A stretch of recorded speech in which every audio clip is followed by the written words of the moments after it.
tracking, always alerting. This is Storm Team 8.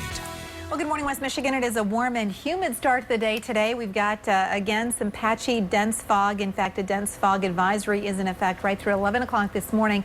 Some locations, especially those spots that tend to be fog prone and saw the heavy rain yesterday, have visibility down to a quarter of a mile or less. There's still a chance, an outside chance of a shower or thunderstorm today. I do think most of the day today will be dry, but considerably cloudy. And as we move through the upcoming weekend, well, day by day, we build in the steamy weather and we build into what will be the hottest weekend of the season so far. Again, that dense fog advisory posted until 11 o'clock this morning.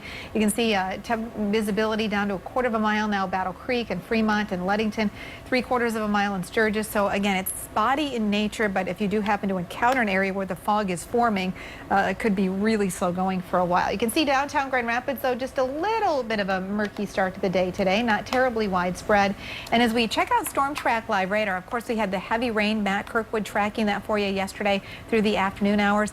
Heaviest rain now settling well off to the south and east, Cleveland, down into central Ohio and western Pennsylvania, and also back into the Central Plains states. So your Futurecast computer models.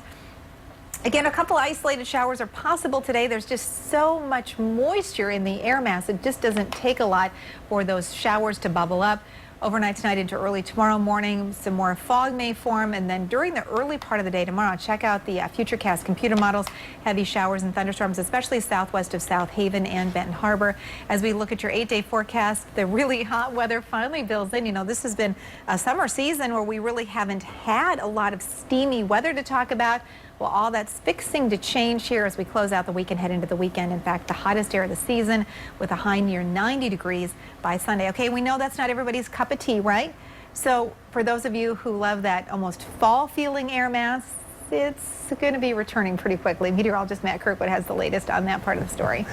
Thanks, Terry. Yeah, that was a steamy looking 8-day forecast. It appears to us that I think the most humid air of the season will likely be with us Friday, Saturday, and Sunday. So even if we don't officially hit 90 degrees, it's going to feel every bit like 90 degrees. But for how long? We've seen this time and time again. As soon as we heat up in the 8-day forecast, here comes the cooler temperatures to basically squash it down. Here's the latest on the 8 to 14 day outlook. And this one is significant because it takes us through the last weekend of summer, the unofficial end of summer. Actually, it's going to be the official end of summer pretty much. August 27th through September 2nd.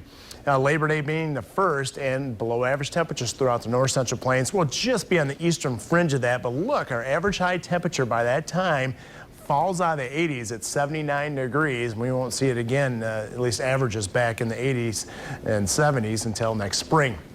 We're looking at much above average temperatures along the Gulf Coast. I do think that the tropical season is going to ramp up a little bit in that time frame. So keep a close eye on the Gulf of Mexico and Atlantic. And here's a precipitation outlook. We're coming off of likely our driest stretch of weather this summer. We certainly we certainly changed that yesterday with some areas picking up just in a span of a half an hour in over an inch of rain.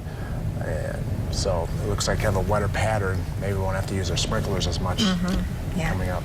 You should say fixing to change. You Are you from the South? She's channeling Brett. I'm channeling Brett Thomas because all of a sudden we're starting to miss him because he's on a little vacation. So yeah, exactly. Fixing to change. Fixing to change. Batlin. That's my Thomasism. Okay, guys. It's 6